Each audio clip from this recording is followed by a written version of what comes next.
I can tell life from TV, Jeff. TV makes sense. It has structure, logic, rules, and likable leading men. In life, we have this. We have you. I've long held the opinion that comedies can do drama better than almost any genre, simply because of contrast.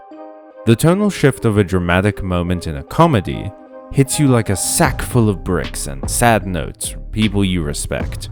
However, that contrast is a hard balance to maintain.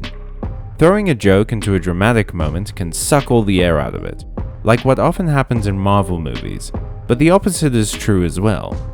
If your story is a slapstick romp with one random sad bit, the drama can easily become melodrama and feel forced. This is a balance I feel Prim struggles with, but not in the way you think. The somber moments are beautifully realized and the comedy clearly serves a purpose narratively. The issue comes with the majority of the game being dedicated to comedy that for me wasn't funny. But let's delve a little deeper. Prim is a point-and-click adventure game set in the mythical Greek afterlife by German developer Creative Colors. It centers around a teenager named Prim, who, while grieving the death of her mother, finds out that her estranged father is Thanatos, the god of death. She must acclimate to her new life in the underworld, while being the subject of a prophecy regarding the powers of life and death. So, if you couldn't tell, it's a comedy. Or rather, it's trying to be comedic, which was my main problem. Prim, the character, not the game, is an incredibly snarky teenage girl. She's rude, sarcastic, and underreacts to the point that a spider eye demon literally pops out one of her eyes and she barely seems to notice.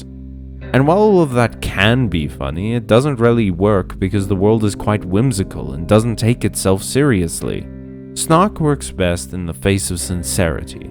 The underworld felt like a place that should engross you, and being stuck with Prim's underreactions at all the mystical wackiness before us made it feel like a chore.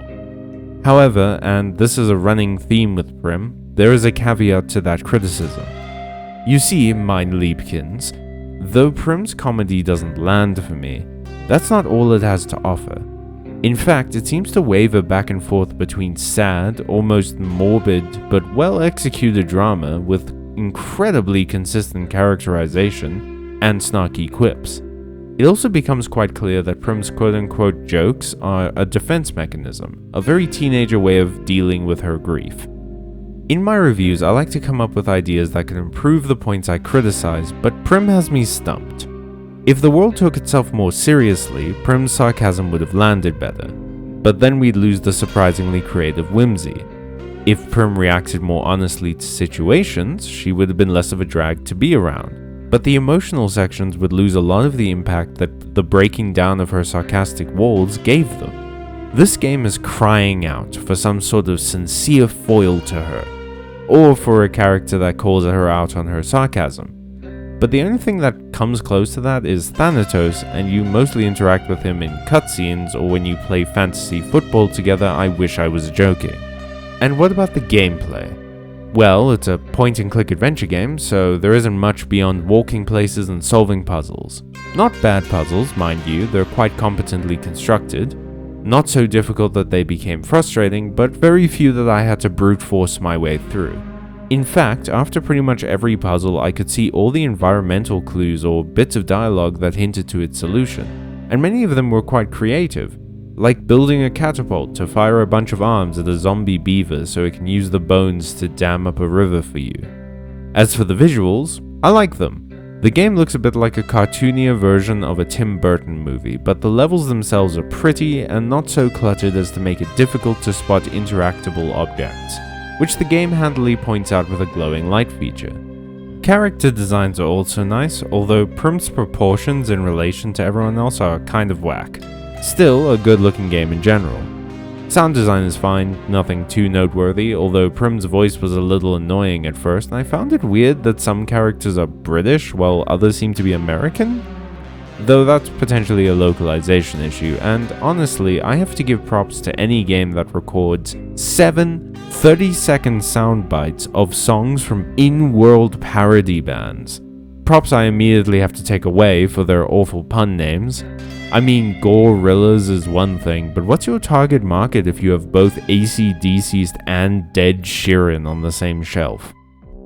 While I was playing Prim, I was worried I wouldn't like it. But all the emotional moments kept drawing me in. And just as I started to get endeared to the characters, the game ended and I had no idea where I stood anymore. I mentioned previously that the story, largely the most important part of these kinds of games, had a lot of caveats.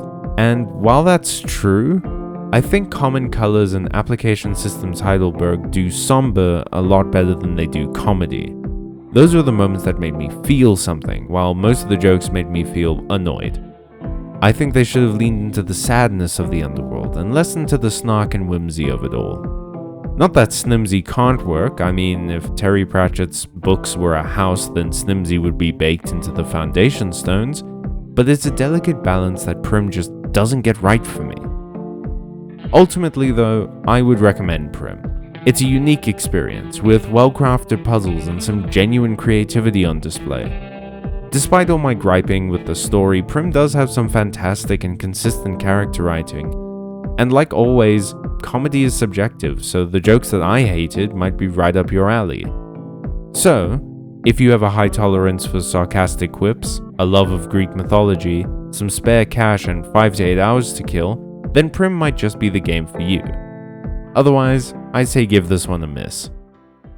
Thank you for watching, and thank you to our patrons Dorian, Liam Anderson, and Discordance for their monthly feeding of us. Big thanks as well to Application Systems Heidelberg for sending us the review code. We appreciate the support. Stay safe, stay watching, and stay magical. So long, and have a happy new year.